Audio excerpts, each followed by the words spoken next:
Ce que le pervers narcissique raffole chez vous. Vous voulez connaître, vous voulez savoir, alors restez scotchés et suivez la vidéo jusqu'au bout. Je suis Marie-Èvo Diacono, je suis un médecin passionné de sciences humaines, je suis life coach certifié professionnel, experte en perversion narcissique et j'accompagne les hommes et les femmes à trouver leur voie, à trouver leur talent et à exceller sur le chemin de leur brillante destinée. Aujourd'hui, je partage une petite réflexion avec vous sur cette chose même dont raffole tout pervers narcissique qui se respecte chez vous si vous avez été en relation avec un pervers narcissique. Je vous dirai ce que c'est parce qu'il s'agit d'une attitude, d'un état d'esprit, d'un mode de pensée, d'un mode de fonctionnement. Je vous dirai quelles sont les origines. Nous allons un peu creuser, nous allons explorer. Je vous parlerai des conséquences. Bien évidemment, et comme à l'accoutumée, je vous donnerai des pistes et des tuyaux pour vous en sortir. Le pervers narcissique ne se met pas en relation avec n'importe qui. La preuve, vous avez bien dans votre entourage des personnes avec qui justement ça ne colle pas entre le pervers narcissique et elle. Alors, il faut bien se poser la question de savoir qu'est-ce qui fait leur particularité? Pourquoi le pervers narcissique va s'attacher, va s'agripper, va s'accrocher chez telle personne et pas chez telle autre? Il y a un profil typique, et ça vous le savez déjà, il y a un profil typique qui va maintenir un pervers narcissique définitivement scotché à vous. En fait, il y a une certaine attitude, une certaine logique, une certaine façon de penser, de voir, de concevoir les choses qui va définitivement maintenir le pervers narcissique scotché dans votre vie. Et cette chose-là, justement, dont raffole le pervers narcissique, a un seul nom. Votre culpabilité. Oui, retenez bien ce que je suis en train de dire. Votre culpabilité. Le pervers narcissique va scotcher, raffole en fait de cette tendance-là naturelle que tu as à te culpabiliser. Hello, est-ce que vous me voyez venir? Cette tendance-là, justement, que tu as à te croire responsable de tout ce qui ne va pas bien. Tu es dans une scène, et là, je vais vous prendre un exemple banal. Tu es avec plusieurs personnes, vous vivez tous la même situation, une situation désagréable, mais toi, plus que les autres personnes, tu vas, comme par enchantement, penser que tu es responsable de cette situation. Que quelque part, c'est de ta faute. Que quelque part, il y a quelque chose que tu as fait, que tu n'as pas fait ou que tu as mal fait, qui a généré en fait cette situation désagréable que tout le groupe que vous étiez justement a vécu, a subi. Eh bien, bingo, c'est ça que le pervers narcissique adore, c'est ça que le pervers narcissique raffole chez toi. Parce que tu es conditionné en fait à te sentir responsable de tout ce qui ne va pas bien. Tu te sens toujours coupable. Quand les choses en fait ne se passent pas comme prévu, quelque part tu vas toujours penser que c'est toi le coupable, c'est toi le responsable. Et devine pas quoi, le pervers narcissique raffole de ça. Le pervers narcissique raffole de ça, pourquoi? Parce que ce sera donc bien plus facile de te laisser porter le chapeau en fait de sa béquille, de ses saletés, de ses attitudes et actes sordides, tous les uns autant que les autres. Il va trouver véritablement un mouton noir sur qui, et je ne sais même pas pourquoi on dit mouton noir, pourquoi pas mouton blanc pendant que nous y sommes? Je ferme la parenthèse. Il va trouver un mouton blanc, hein, voilà, je change un peu. Il va trouver, le pervers narcissique ou la perverse narcissique va trouver un mouton blanc sur qui justement il va passer ses nerfs, mais surtout sur qui il va déposer en fait le poids de toute sa culpabilité. Parce qu'en fait, vous devez savoir que le pervers narcissique, à l'inverse de ce que pas mal de personnes pourraient croire, je l'ai déjà dit dans certaines de mes vidéos, le pervers narcissique a bel et bien une conscience. Sauf que le pervers narcissique a appris à étouffer sa conscience. Personne ne peut vivre sans conscience. Si vous êtes un être humain, c'est que vous avez une conscience. Mais sauf qu'il y en a qui apprennent justement à étouffer la voix de leur conscience. Et c'est bel et bien ce que le pervers narcissique fait. Le pervers narcissique a bel et bien sa conscience qui lui dit que ce qu'il fait est mal. Ce qu'il a fait hier était mal. Ce qu'il a fait l'an dernier à telle personne, c'était mal. Il en est pleinement conscient. Mais ce que lui, le pervers narcissique, va faire, c'est qu'il va justement essayer d'étouffer cette voix de la conscience en lui. Et à un moment donné, non, cette voix va gronder tellement fort qu'il va donc chercher un moyen de s'en défaire et de s'en débarrasser. Et trouver par quoi? Il va vous trouver, vous. Oui, il va donc prendre toute sa culpabilité à lui et il va la projeter sur vous. Hein? On parlera de projection. Alors, ce ne sera plus lui le coupable, mais ce sera vous le coupable. Ce sera vous le responsable de sa mauvaise humeur d'aujourd'hui. Ce sera vous le responsable du fait qu'il ait maltraité X ou Y. Ce sera vous le coupable du fait qu'il ait torturé X ou Y. Ce sera vous, si à cause de lui, tel ne se sent pas bien, ce sera vous le coupable. Et vous allez vous demander comment je fais pour me retrouver là-dedans. Mais parce qu'à la base, tu es conditionné. Avant même que tu ne rencontres ce pervers narcissique, tu avais déjà cette culpabilité en toi. Hello!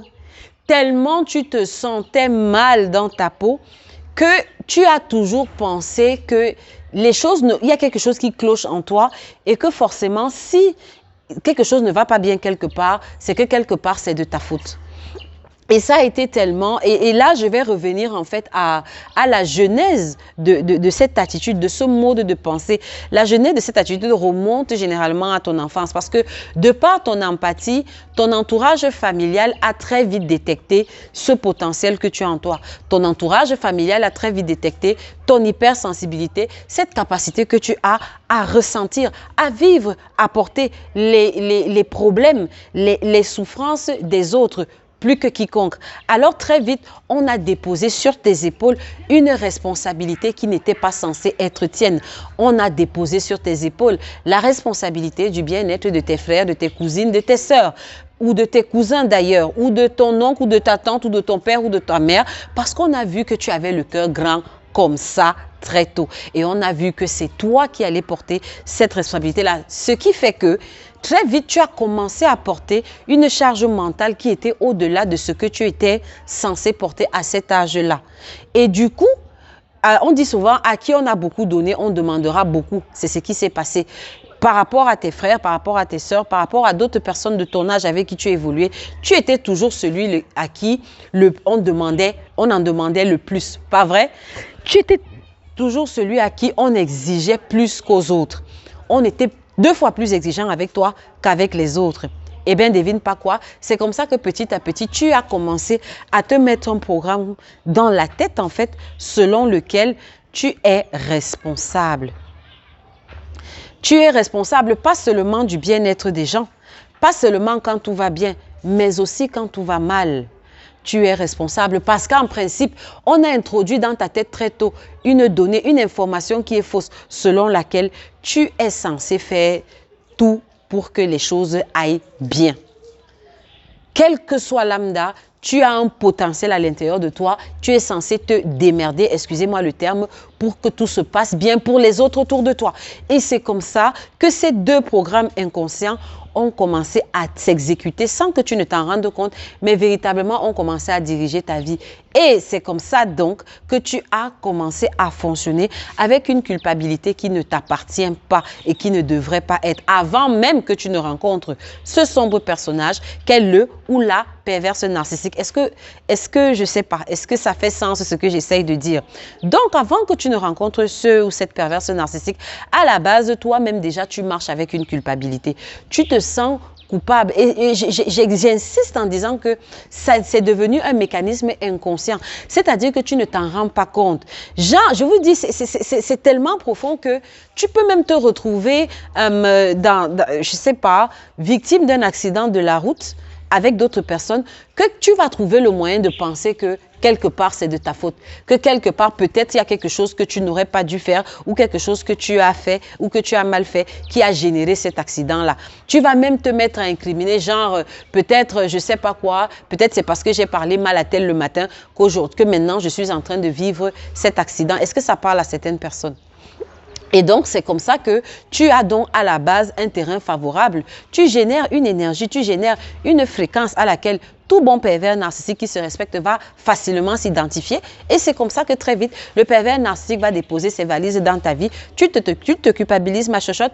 Tant mieux, parce que moi, justement, je suis à la recherche de quelqu'un qui va porter ma culpabilité à ma place. Et comme tu as passé ta vie à porter justement de la culpabilité, tu ne vas pas trouver anormal que quelqu'un décharge sa culpabilité sur toi, parce que c'est un schéma qui t'est déjà connu. Hello? C'est un schéma qui t'est déjà connu. Et donc, en fait, la conséquence est directe. Vous savez, la conséquence est directe, c'est que c'est toi qui seras responsable de tout et de rien. Et puis, ce qui est très vicieux dans l'affaire, ce qui est très tordu, c'est qu'au nom donc de cette culpabilité, tu vas appeler le bien mal et le mal bien. Hello?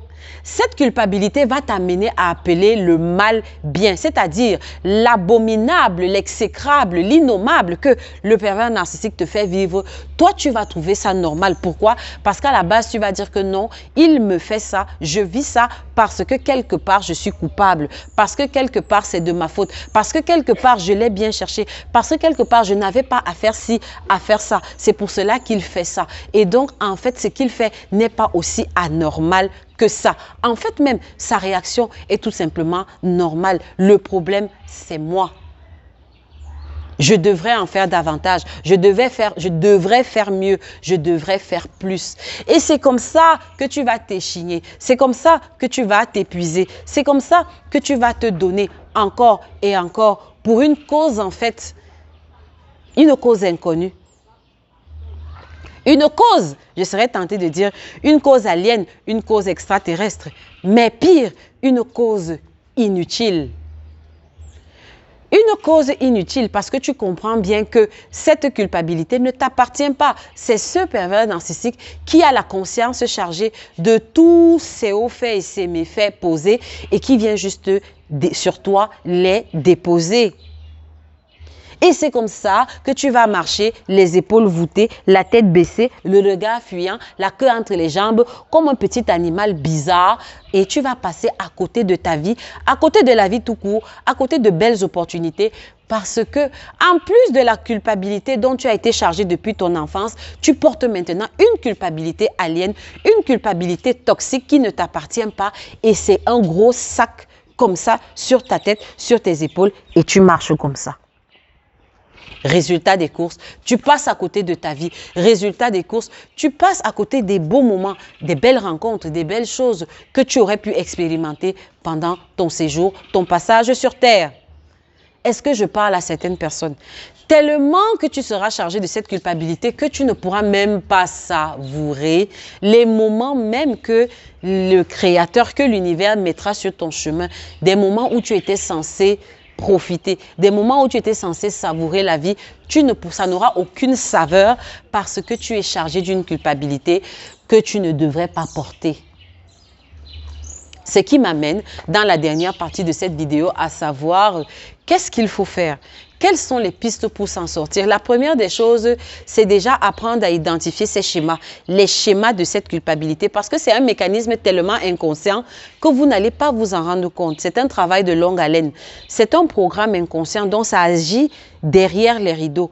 Vous allez juste vous sentir mal souvent devant certaines situations, mais si vous ne prenez pas des temps dans le calme pour essayer de creuser à l'intérieur de vous, pour comprendre d'où vient ce malaise que vous avez à l'intérieur de vous, vous ne saurez jamais qu'en fait, le malaise que je ressens ici, là, c'est juste parce que je me sens coupable. Donc ça, c'est la première des choses. La première étape ici pour s'en sortir, c'est d'apprendre à repérer tous les chemins dissimulés par lesquels passe cette culpabilité à l'intérieur de vous. Une fois que vous allez apprendre à identifier ça, la deuxième étape justement sera de vous demander, de vous poser juste une seule question. Pourquoi? Pourquoi est-ce que je me sens coupable? Pourquoi est-ce que je me sens coupable? Pourquoi est-ce que je me sens coupable? Ça, c'est la première des choses. Et ce sera très difficile parce que quand on a été habitué à porter une croix, une charge pendant longtemps, c'est très difficile de s'en défaire. Ça devient presque une addiction. D'accord? Donc, ce sera difficile pour vous de questionner parce que pour vous, dans votre tête, à votre sens, cela ira de soi.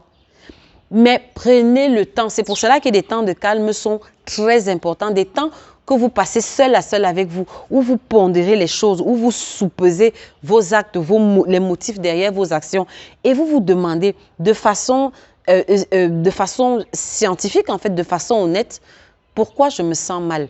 Je culpabilise, d'accord, et pourquoi je culpabiliserai? Et à cela, j'aimerais vous prendre un exemple. Je reviens à l'exemple que j'ai pris tantôt, initialement, l'exemple où vous êtes avec un groupe de personnes, vous êtes tous victimes d'un accident, mais c'est vous qui allez culpabiliser par rapport à cet accident. Je te demanderai de te poser la question, est-ce que toutes les autres personnes du groupe culpabilisent comme moi? Ou bien est-ce qu'elles culpabilisent autant que moi? Alors, tu vas te rendre compte que tu es généralement la seule personne à culpabiliser. Les autres ne culpabilisent pas. À la limite même, les autres se prennent pour des victimes. Ce qu'elles sont en réalité s'il y a eu un accident. Alors, pose-toi la question, pourquoi toi tu culpabilises? Une fois que tu te poses cette question-là, en deuxième point, demande-toi, est-ce bien raisonnable? Est-ce bien raisonnable? Et pour répondre à cette question, je t'amènerai ce qui m'a souvent aidé et qui m'aide jusqu'à présent, c'est de faire des comparaisons. Comparer ce que moi je pense, comparer comment tel se comporterait.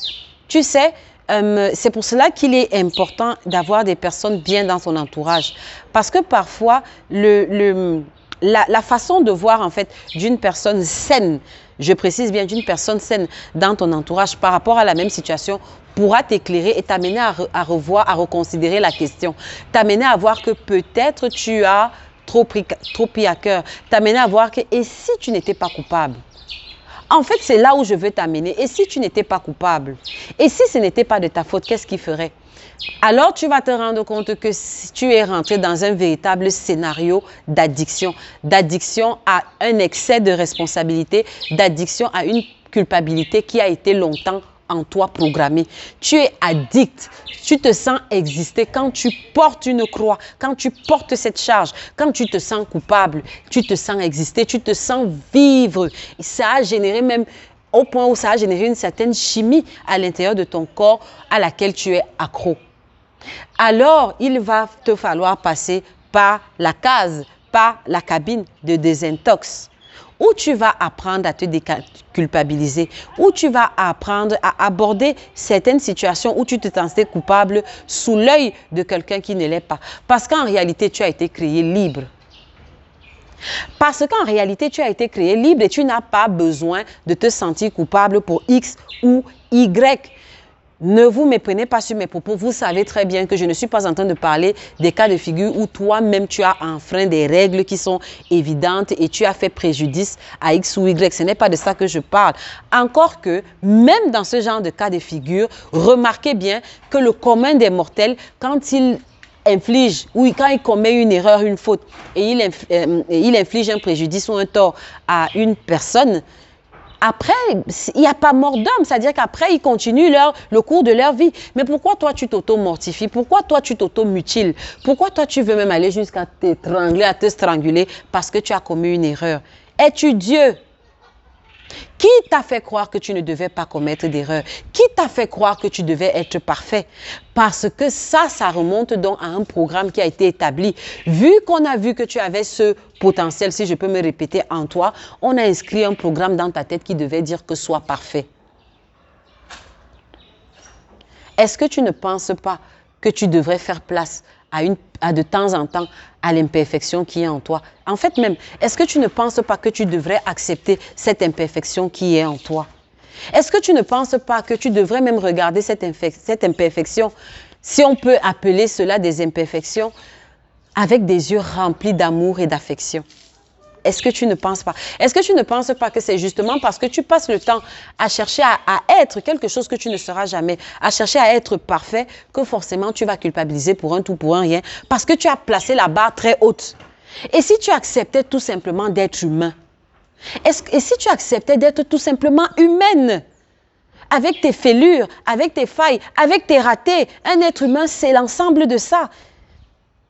Est-ce que ces ratés-là ne sont même pas plutôt ce qui fait ta beauté? Tout ce que tu considères comme erreur de parcours, est-ce que tu ne penses pas que c'est même ça qui fait ta saveur aujourd'hui? alors le choix te revient. Qu'est-ce que tu décides de faire de cette culpabilité? Parce que de toute façon, si tu continues à porter cette culpabilité, sache que elle va faire une signature à l'intérieur de toi. Elle va générer une fréquence qui ne va cesser d'attirer que des personnes toxiques, des personnes qui cherchent sur qui déposer leur culpabilité. Est-ce cela que tu veux? Et est-ce que tu ne penses pas que la liberté a une certaine saveur? Est-ce que tu ne penses pas qu'il est temps que tu explores une nouvelle vie de liberté où tu te débarrasses, tu te défais de tout ce poids de culpabilité que tu portais, tu redresses tes épaules, tu mets ta tête tout droit et tu regardes droit devant toi et tu savoures la vie. La culpabilité. Tu n'as pas à être coupable de quoi que ce soit. Quand bien même ce soit une situation vraiment déplorable, c'est la vie. Tu n'as pas à le porter sur tes épaules, c'est la vie. Relâche ce poids. Relâche ce poids. Tu n'as pas besoin de marcher tout le temps voûté parce que tu es rempli de culpabilité. En fait, vous allez m'amener à dire une phrase que j'aime souvent dire. Tu n'es pas fatigué. Est-ce que tu n'es pas fatigué? Est-ce que tu n'es pas fatigué de te sentir toujours triste? À un moment donné, moi, j'en ai eu marre. À un moment donné, honnêtement, moi, j'en ai eu marre. J'en ai eu marre de me sentir mal dans mes baskets, mal dans ma peau. J'ai voulu vivre mieux, j'ai voulu expérimenter mieux. Et bon sang que ça fait du bien de ne pas se sentir coupable de quelque chose. Quand bien même ça se trouve que j'ai eu à contribuer à la situation. Mais écoute, j'assume mes responsabilités, mais pas plus que ça. Je ne vais pas me tuer, je ne vais pas me trucider parce que la vie est ainsi faite. La vie, nous sommes des êtres imparfaits. Et Dieu lui-même qui t'a créé n'a aucun problème avec ton imperfection. Parce que la perfection relève du divin. Est-ce que tu es Dieu? Tu es fils de Dieu, certes, tu as la nature divine en toi, certes, mais tu as ce corps-ci qui te rappelle toujours à quel point tu es un être fini, limité, un être terrestre.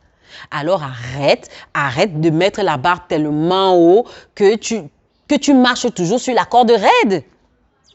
Arrête de te culpabiliser pour un oui, pour un non. Maintenant, je vous entends dire comment faire. Je vous ai donné les étapes. J'ai dit, tu identifies les chemins. Tu te demandes pourquoi je me sens coupable. Et troisième des choses, tu te demandes, est-ce bien raisonnable de me sentir coupable pour ça? Et la quatrième question que je donne en bonus, c'est, et si j'essayais autre chose? Et si je me déculpabilisais, qu'est-ce qui m'arriverait?